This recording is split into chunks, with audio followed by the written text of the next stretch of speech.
Hello everyone, welcome back to our channel cousin click. অনেকদিন তো shorts দিলাম, ভাবলাম এবার একটা লং ভিডিও দেওয়া যাক। আজকে আমাদের ডেস্টিনেশন ছিল নৈহাটির বড়মা।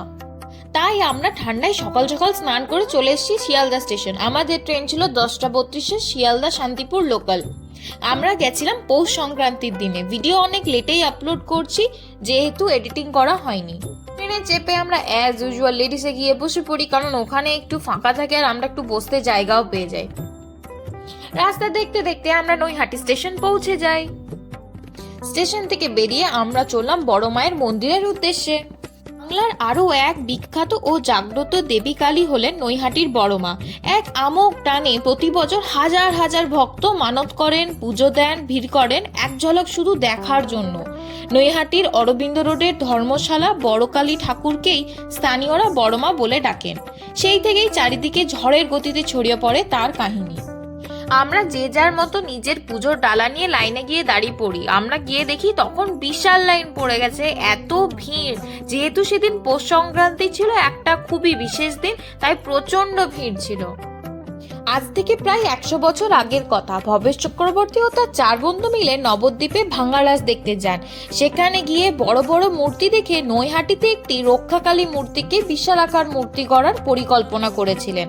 কথিত আছে এই পুজো ভবেশ চক্রবর্তী স্থাপন করেছিলেন, তাই এই দেবীকে ভবেশকালী বলা হয়। প্রথমে সকলে ভবেশকালী বলে ডাকতেন, তারপর তার বিশালাকার মূর্তিকে বড়মা বলে অভিহিত করেন। হেঁটেই যাচ্ছি, লাইন যে কোথায় গিয়ে শেষ হবে তার ঠিকানা নেই।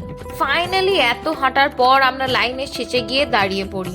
নৈহাটিতে বড় মায়ের একটি স্থায়ী মন্দির রয়েছে। সেখানে নিয়মিত পুজো হলেও পূর্বে সে জায়গায় রক্ষাকালী পুজো করা হতো কালী পুজোয়। সেখানেই প্রতি বছর মৃন্ময়ী রূপে প্রতিষ্ঠিত করা হয়, সেখানেই পুজো করা হয় বড় মায়ের। কোজাগরী লক্ষ্মী পুজোয় খুঁটি পুজো করা হয়। তারপর স্থানীয়দের মতে এই পুজো সার্বজনীন হলেও কারো কাছ থেকে কখনো চাঁদা বা দক্ষিণা নেওয়া হয় না। দেবীর গায়ের গয়না থেকে ভোগ, পুজোর সামগ্রী, পুজোর সমস্ত খরচ করে থাকেন সাধারণ ভক্তরাই। ধীরে ধীরে লাইন এগোচ্ছিল আর আমরা মায়ের মন্দিরের কাছে আসছিলাম। সেদিন যেহেতু পৌষ মাসের শেষ দিন ছিল, তাই সেদিন নাকি মূল্য দেওয়া শেষ দিন ছিল। আমার ঠিক জানা নেই এসব বিষয় নিয়ে, পুজোর ডালা কিনতে গিয়ে জানতে পারলাম। আরো কিছুক্ষণ দাঁড়িয়ে পড়ার পরই আমাদের সুযোগ হয় মায়ের মন্দিরে প্রবেশ করার। নৈহাটির বড় মায়ের গায়ের গয়না দেখলে অবাক হতে হয়, কারণ গোটা মূর্তি সোনা রূপার বিভিন্ন অলংকারে গয়নায় মোড়া থাকেন। শোনা যায় বড় মা সোনা ও রূপা ছাড়া আর কোনো ধাতুর অলংকার পরেন না, তাই ভক্তরাই মনোবাসনা পূর্ণ করার জন্য বিভিন্ন সময় সোনা ও রূপোর গয়না মানত হিসেবে দিয়ে থাকেন। হিসেব বলছে প্রায় 1.5 কোটি টাকার গয়না পরেন বড় মা।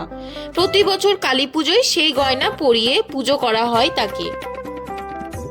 মন্দিরে ঢুকতে না ঢুকতেই দেখি আনিশা তো কেঁদেই ফেলেছে মাকে দেখে। আর তার উপর ভিডিওগ্রাফি ফটোগ্রাফি কিছু করাই অ্যালাউ ছিল না। তাও আমি ওই দূর থেকে মায়ের কিছু ক্লিপস নেওয়ার চেষ্টা করেছি। জানি অতটা ভালো আসেনি, বাট তাও কি আর করা যাবে। তারপর আমি ফোন বন্ধ করে ক্যামেরা অফ করে মায়ের কাছে প্রণাম জানিয়ে সবার মঙ্গল কামনা করে পুজো দিয়ে মায়ের মন্দির থেকে বেরিয়ে পড়ি। মায়ের মূর্তিটি অপরূপ সুন্দর ছিল। কি জানি মায়ের দিকে তাকিয়ে যেন মনের একটা আলাদাই শান্তি পাওয়া যাচ্ছিল। পুজোর দিন 100 কেজি সোনার গহনা পরানো হয় বড় মাকে, থাকে কড়া নিরাপত্তাও। তবে বড় মার পুজো শুরু না হলে নৈহাটির কোনো পুজো শুরু হয় না। বড় মায়ের পুজো দেব বলে সকাল থেকে আমরা সবাই খালি পেটেই ছিলাম, তাই পুজো দিতে দিতে অনেক লেট হয়ে যাওয়ায় আমাদের অনেক খিদে পেয়ে গেছিল। তাই আমরা পুজো দেওয়ার পর সোজা চলে যাই কচুরির দোকান। কচুরি খাওয়ার পর আমরা চলে যাই গঙ্গার ঘাটে। কিছুক্ষণ ওখানে দাঁড়িয়ে থাকার পর আমরা আবার ফিরে যাই নৈহাটি স্টেশনে।